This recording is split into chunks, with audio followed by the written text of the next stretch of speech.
Good evening, class. And in this lesson, I'll be talking about the poem by Philip Larkin. The title of the poem is If My Darling. I'll explain to you a brief summary and then we'll be going towards the stanza wise summaries. So, I guess it will be easy for you.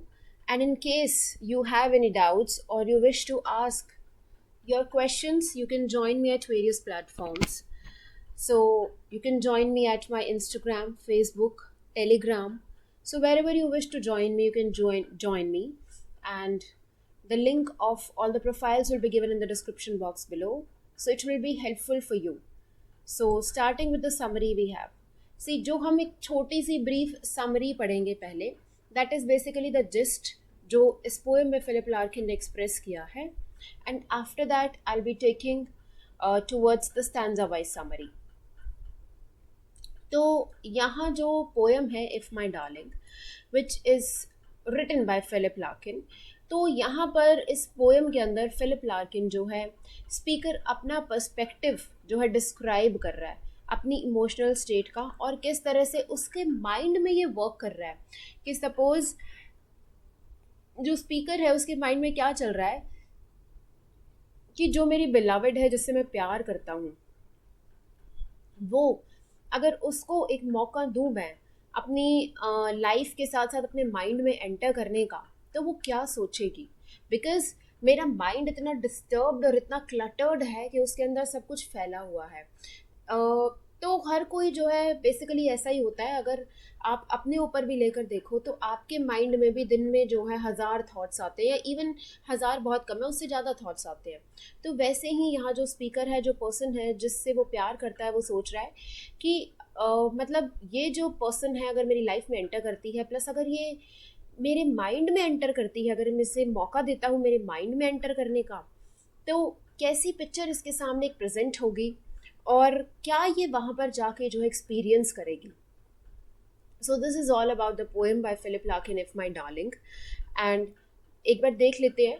तो Philip Larkin presents an interesting picture of life from outside and inside in if my darling. तो Philip Larkin ने एक interesting picture जो है life की present की है, और ये जो फिलिप लार्किन यहाँ पे जो पिक्चर प्रेजेंट कर रहे हैं, that is from the outside as well as from the inside. तो जो पोएम है वो शुरू होती है जहाँ पे स्पीकर ये वंडर कर रहा है, ये सोच रहा है what his darling would see inside his own mind. मतलब जो मेरी डार्लिंग है, जो मेरी गर्लफ्रेंड है, वो क्या एक्सपीरियंस करेगी, वो क्या देखेगी मेरे माइंड में आके. It doesn't take him long to come to the conclusion that she would not have a thrilling experience. तो वो बहुत जल्दी एक सर्टन कंक्लूजन पे भी आ जाता है जहाँ वो ये कहता है कि मेरी जो डार्लिंग है, मेरी जो गर्लफ्रेंड है, उसका एक्सपीरियंस एक अच्छा एक्सपीरियंस नहीं रहेगा. मतलब उसको एक खुशी नहीं मिलेगी जब वो मेरे माइंड में एंटर करेगी. जिस तरह से जो एलिस थी, जो स्टोरी है एलिस की, तो वो कह रहे जैसे एलिस थी जब वो वंडरलैंड में एंटर करी थी, तो जैसा उसका एक्सपीरियंस रहा था एक बहुत ही अच्छा, एक ब्यूटीफुल एक्सपीरियंस, वैसे ही मेरी डार्लिंग का एक्सपीरियंस या मेरी गर्लफ्रेंड का एक्सपीरियंस नहीं रहेगा. And she want be any longer happy. Instead, his love would be confronted with a dark, sparse interior that is unstable and foul. तो अब उसे ऐसा लग रहा है इंस्टेड अगर वो मेरे माइंड में एंटर करती है और मेरी लाइफ में एंटर करती है, तो इंस्टेड उसका जो एक्सपीरियंस होगा वो बहुत बुरा होगा. उसको एक डार्क एक्सपीरियंस होगा, मतलब बहुत गंदा एक्सपीरियंस होगा, और उसे ऐसा लगेगा कि सब कुछ खाली है. स्पार्स इंटीरियर दैट इज़ कि अंदर सब खाली है, अनस्टेबल है. And foul experience that is very bad and awful experience. It would be lacking in all the things that make it homey and contrast with her floating skirt she wore for the journey. तो कह रहे हैं कि in fact उसके mind में जब वो enter करेगी तो उसको क्या एक्सपीरियंस होगा. उसको बिल्कुल भी होमली फील नहीं होगा जैसा आप कंफर्टेबल फील करते हो अपने होम में. तो कह रहे हैं बिल्कुल होमली एक्सपीरियंस नहीं होगा. इन कंट्रास्ट उसकी फ्लोटिंग स्कर्ट की तरह में उसका एक्सपीरियंस होगा. फ्लोटिंग स्कर्ट मीन्स जो बहुत डिस्टर्ब करती है. तो कह रहे हैं जैसे इसने फ्लोटिंग स्कर्ट पहनी है इस जर्नी में, तो उसके साथ वो कंपेयर कर रहा है जैसे स्कर्ट है वैसे ही उसका माइंड है जो वेवर करता है, जो चेंज करता है, जो शिफ्ट करता है. So he is making a contrast over here. Then the poem concludes with the speaker deciding that his lover would be inundated with all the emotions which plague him day in day out. तो poem conclude होती है जहाँ पे speaker जो ये कह रहा है कि जो उसका लवर है दैट वुड बी इनंडेटेड, मतलब फुल, मतलब पूरी तरह से जो उसका लवर है उसके दिमाग में जो इमोशंस है that will be extremely, that will be like extremely overflowing day in day out, and his own judgments, thoughts and negative life experience would collapse into a shrill shriek that would change her view of him and the world in general. तो कह रहे हैं उसके खुद के जो judgements है, thoughts है, नेगेटिव लाइफ के एक्सपीरियंस है, वो पूरी तरह से श्रीक कर जाएंगे और उसका जो दिमाग है उसकी लाइफ को लेकर या पूरे इन टोटल एक वर्ल्ड को लेकर वो चेंज हो जाएगा. बिकॉज उसने ऐसा क्यों कहा फिलिप लार्किन ने यहाँ पे, क्योंकि उसको ये लग रहा है कि जो पर्सन है वो यहाँ ये बताना चाह रहा है कि जब आप किसी को प्यार करते हो या किसी के मतलब किसी को लाइक करते हो तो जो आपको बाहर से एक्सपीरियंस होता है और जो अंदर से एक्सपीरियंस होता है that is totally different. Means आपको बाहर से सिर्फ उसके फिजिकल एक्सपीरियंसेस का पता है, उसके फिजिकल अपीयरेंस का पता है, बट जैसे जैसे आप उसको जानने की कोशिश करोगे तो आप जैसे जैसे क्लोजर जाने की कोशिश करोगे आपको उसके दिमाग का पता चलता जाएगा. So that is what is said by the speaker here कि जो मेरी बिलवड है जब वो एंटर करेगी, जो मेरी डार्लिंग है जब वो एंटर करेगी मेरे दिमाग में, तो वो देखेगी कि कितना नेगेटिव हूँ मैं, मेरे जजमेंट्स, मेरे थॉट्स कितने नेगेटिव हैं और कितना सब मैंने अपनी लाइफ में एक्सपीरियंस किया है, तो उसे ये सब जानने का मौका मिलेगा. तो कह रहे हैं उसका जो एक्सपीरियंस है टोटली चेंज हो जाएगा और दैट ही डजंट नो कि भाई क्या होगा, बट वो ये एक थॉट एक्सप्रेस कर देता है कि हाँ वो खुश नहीं होगी वो लड़की. सो this is all about a particular, so this is all about in particular a gist of if my darling. And अब चलते हैं हम समरी की तरफ. तो समरी में जो हम देखेंगे that will be like, sorry for this, तो समरी में जो हम देखेंगे that will be like stanza wise summary. तो फर्स्ट स्टैंजा लेते हैं और फर्स्ट स्टैंजा में कह रहे हैं if my darling were once to decide not to stop at my eyes but to jump like Alice with floating skirt into my head. तो first line में जो स्पीकर है वो क्या एक्सप्रेस कर रहा है, इमेजिन कर रहा है वो सर्कमस्टांसिस को, उस सिचुएशन को जब उसकी डार्लिंग एंटर करेगी उसके माइंड में. तो he saying this magical event shows his darling's desire to get to know him better. Rather than depending on his eyes for access to his soul, she goes to a step further and enters into his mind. So basically आपने सुना होगा कि लोगों को एक नज़र में प्यार होता है एंड देन कोई किसी को कोई सोल अच्छी लग जाती है, कोई आत्मा अच्छी लग जाती है तो उससे प्यार हो जाता है. बट यहाँ पे जो फिलिप लार्किन है वो क्या कह रहे हैं कि स्पीकर जो है वो एक स्टेप अहेड जा रहा है एंड वो कह रहा है कि मतलब जो मेरी डार्लिंग है, इंस्टेड ऑफ मेरी मैजिकल आइज़ के, मतलब मेरी आइज़ पे स्टॉप करने के बजाय और मेरी सोल तक पहुंचने के लिए इवन उसको क्या कह रहा है, एक स्टेप फर्दर लेकर जा रहा है और कह रहा है कि उसको एंटर करना चाहिए उसके माइंड में. सो इज सेइंग कि मेरी सोल तक पहुंचने के लिए एक स्टेप फर्दर लेकर जा रहा है और कह रहा है कि अगर मेरी जो बिलावेड है, जो मेरी डार्लिंग है, अगर वो एंटर कर जाती है मेरे माइंड में, so what would happen. These lines are a clear reference to masterpiece. So see, ये जो स्टोरी है एलिस इन वंडरलैंड, जहाँ पे एलिस को बहुत खुशी हुई थी जब वो वंडरलैंड में एंटर करी थी, तो ये लाइंस जो है एक कंट्रास्ट रिप्रेजेंट करती हैं जहाँ पर जो स्पीकर है वो ये सोच रहा है कि जिस तरह एलिस को खुशी हुई थी जब वो वंडरलैंड में गई थी उस तरह से मेरी डार्लिंग को खुशी नहीं होगी या मेरी गर्लफ्रेंड या मेरी लवर को खुशी नहीं होगी जब वो एंटर करेगी मेरे माइंड में. सो ये थॉट्स उसके दिमाग में चल रहे हैं. But in this version of events Alice is the speaker's lover and the world she enter in is the exact opposite of Wonderland.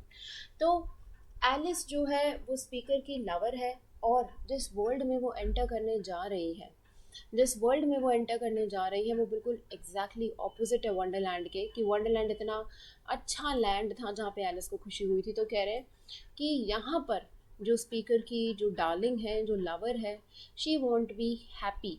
ये स्पीकर को लग रहा है कि उसको वो खुशी नहीं होगी जो एलिस को हुई थी जब वो वंडरलैंड में गई थी. तो okay, this was the first stanza. अब सेकंड स्टैंजा में क्या कहा है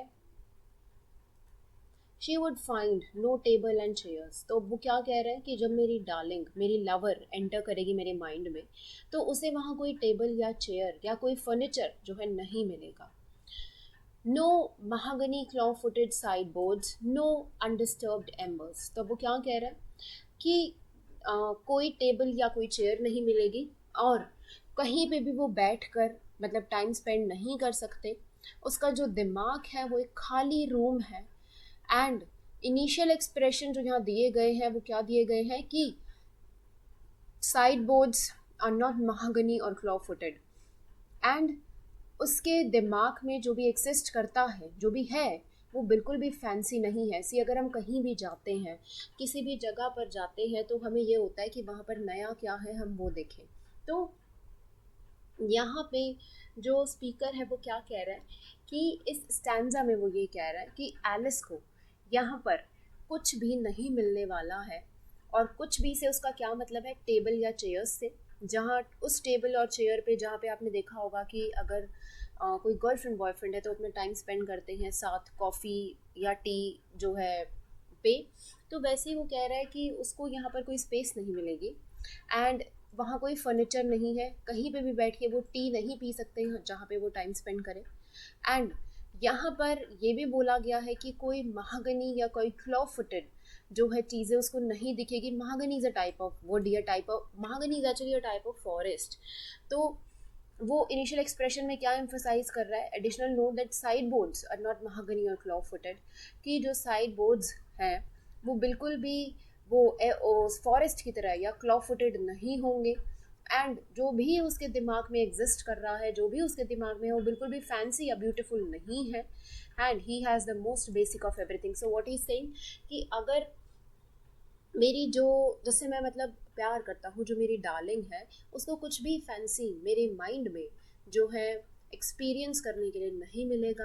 एंड तो अपनी बेसिक नॉलेज को, अपनी बेसिक वैल्यूज़ को यहाँ पे रिफ्लेक्ट कर रहा है कि उसके पास बिल्कुल बेसिक है सब कुछ। ठीक, तो this was all about the stanza number 2। Now moving to stanza number 3। Stanza number 3 में क्या कह रहा है, the tantalus would not be filled, nor the fender seat cozy, nor the shelves stuffed with small printed books for the Sabbath, nor the butter bibulous the housemaids lazy। तो third stanza में बिल्कुल second stanza की तरह जो speaker है वो कुछ चीज़ों को लिस्ट आउट करता है कि अगर मेरी डार्लिंग मेरे दिमाग में एंटर करती है, मेरे माइंड में एंटर करती है, तो ये सारी चीज़ें मुझे उसे वहाँ नहीं मिलेगी। इनफैक्ट वहाँ पे कुछ भी फैंसी नहीं है एक्सपीरियंस करने के लिए। तो कह रहे हैं कि जो टैंटलस है या जो लिकर डिकैंटर है वो भी फुल नहीं है। And no one is expected, and even if someone did show up there would be nothing available to drink. तो कह रहा है कि अगर वैसे तो कोई एक्सपेक्टेड है नहीं कोई आएगा, बट इवन इफ अगर कोई आ जाता है तो ऐसा कुछ भी नहीं है जो अवेलेबल हो उसको पिलाने के लिए या ड्रिंकिंग पर्पस के लिए।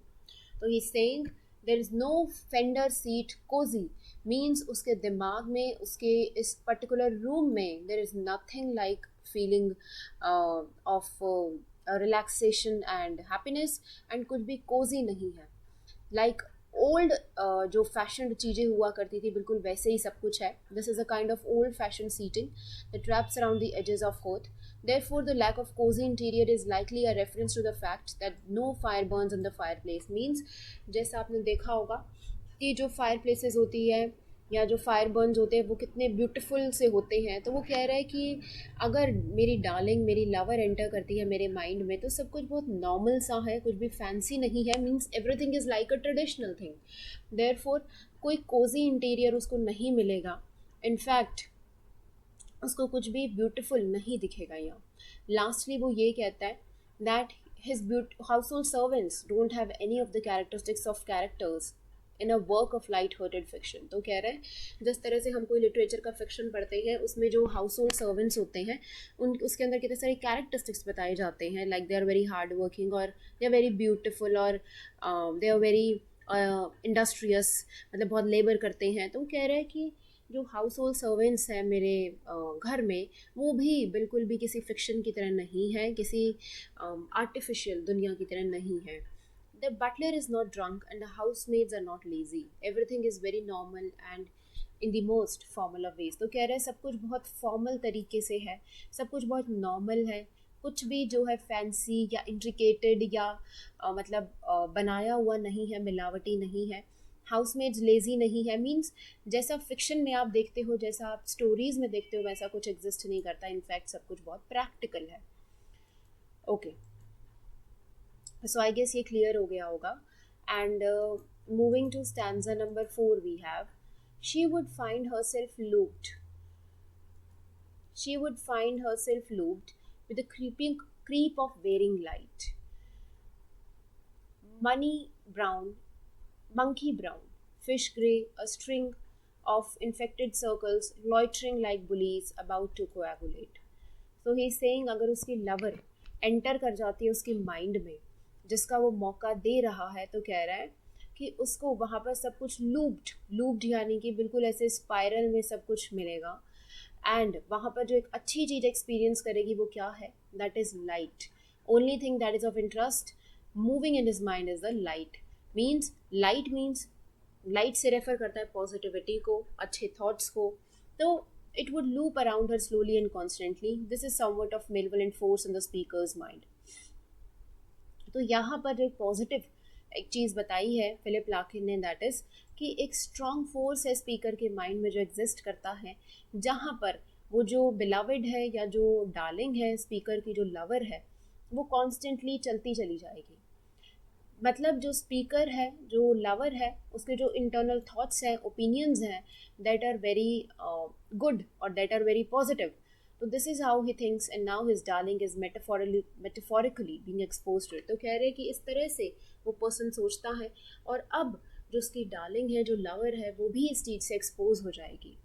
It is more than clear at this point that he doesn't really want her to know that there are coagulating, stingy and infected circles moving through his mind like bullies.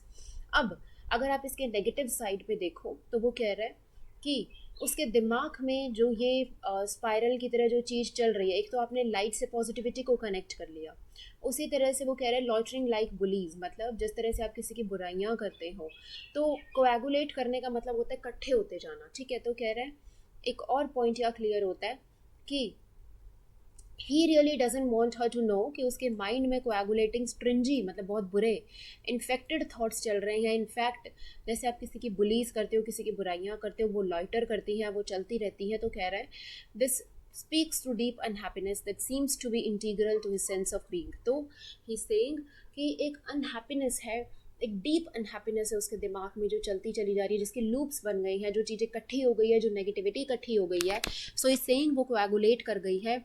And अगर speaker की जो beloved है, जो darling है, वो enter करती है तो उसको ये भी एक्सपीरियंस करने को मिलेगा। Okay, so this was fourth stanza. Now fifth stanza. अब फिफ्थ स्टैंजा में क्या कहा है, delusions that shrink to the science of women's club. अब यहाँ पर भी स्पीकर जो है अपने माइंड को एक्सपैंड कर रहा है और उसका इम्पैक्ट बता रहा है, and may be now his lovers everyday life, और उसकी लवर की जो एवरीडे की लाइफ है उसको एक्सप्रेस कर रहा है। Then there are delusions in his mind that shrink and grow inside him from the size of women's glove to then oozingly inclusively outwards. तो कह रहे हैं कि बहुत सारे delusions, बहुत सारे भ्रम है स्पीकर के दिमाग में जो चलते चले जा रहे हैं, उसके दिमाग में बढ़ रहे हैं, एंड वो यहाँ पर उस चीज़ों पर रिफ्लेक्ट कर रहा है। Then sicken inclusively outwards, she would also remark the unwholesome floor as it might be the skin of a grave. The other aspect of this work, his world, that one might notice is unwholesome floor. Unwholesome floor means कि उसकी जो एक foundation है person की, that is a complete mess. wholesome मतलब जो बहुत fruitful है, जो बहुत अच्छा है। unwholesome जो बहुत unhealthy है, बिल्कुल अच्छा नहीं है। तो कह रहे हैं उसकी जो फाउंडेशन है, उसके जो थॉट्स की फाउंडेशन है, वो बिल्कुल मेस है, एंड उसको ऐसा लगता है कि as if it is a skin of a grave, मतलब किसी कब्र की जो स्किन है उसके साथ कंपैरिजन किया है। और कह रहे हैं कि it is a thin unstable level that keeps one only slightly above something that is surely even less appealing below. तो ही इज सेइंग कि उसको ऐसा अपीयर हो रहा है कि बाहर से तो बहुत ब्यूटीफुल लगती है जैसे कोई चीज़, और अंदर जितना आप जाते जाते हो उतना ही वो लेस अपीलिंग लगती है आपको। तो कह रहा है कि शी वुड ऑल्सो रिमार्क कि जो मेरी फाउंडेशन है that's completely a mess, and अगर वो मेरे दिमाग में एंटर करती है तो शी विल से कि this is a unwholesome floor और यहाँ पर कुछ भी अच्छा नहीं है एक्सपीरियंस करने के लिए, एंड शी विल से कि एक अनस्टेबल सा लेवल है जहाँ बाहर से सब अच्छा था पर अंदर से बिल्कुल लेस अपीलिंग है या बहुत गंदा है या बहुत फाउल एक्सपीरियंस या ऑफुल एक्सपीरियंस है उसका. Okay, so this was fifth stanza. Now moving to stanza number 6. So stanza number 6 में देखो क्या कहा है. From which ascends an adhesive sense of betrayal, a Grecian statue kicked in the privates, money, a swill tub of finer feelings, but most of all. तो fifth stanza में भी जो speaker है वो कंटिन्यू कर रहा है by stating out of the floor comes. It's something that he has been able to shake. It is something that he has not been able to shake.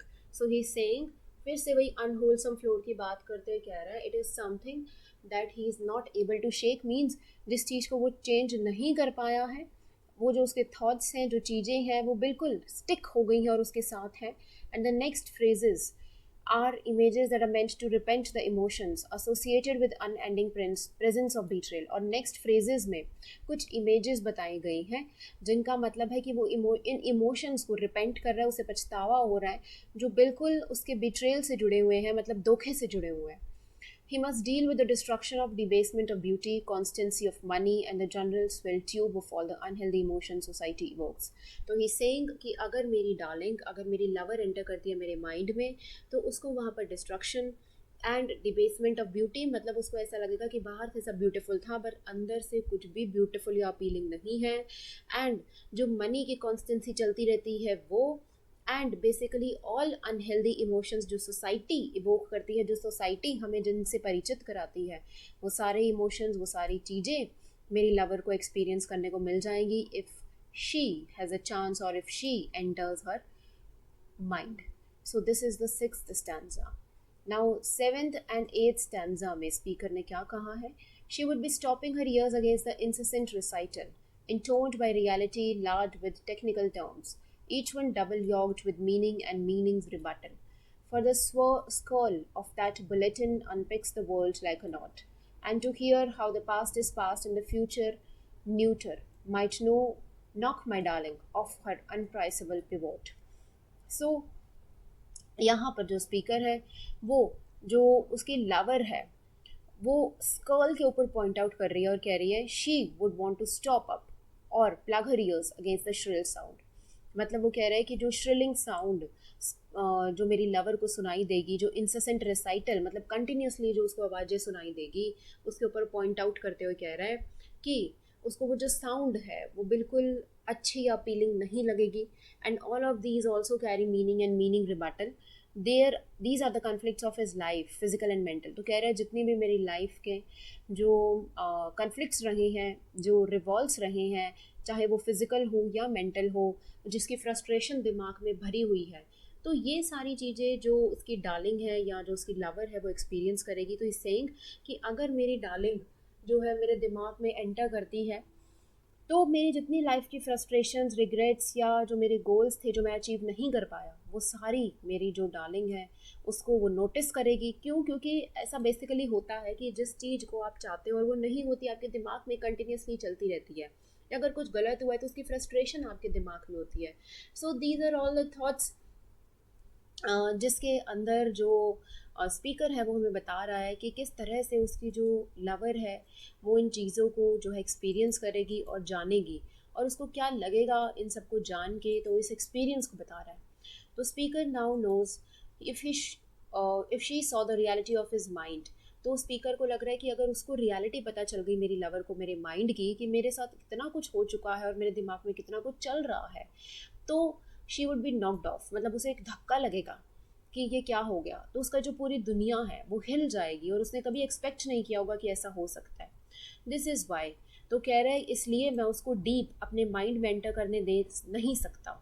Emotional and physical image he presents in everyday life is nothing like the chaos going on inside his mind. See, तो यहाँ पर जो picture speaker ने express करी है, जो physical image या emotional image, वो ये एक्सप्रेस कर रही है कि जितने भी क्योस या जितने भी डिस्टर्बेंसेस मेरे हेड में या मेरी लाइफ में चल रहे हैं, तो मैं ये बिल्कुल नहीं चाहता कि जो मेरी लवर है उसको ये सब पता चले।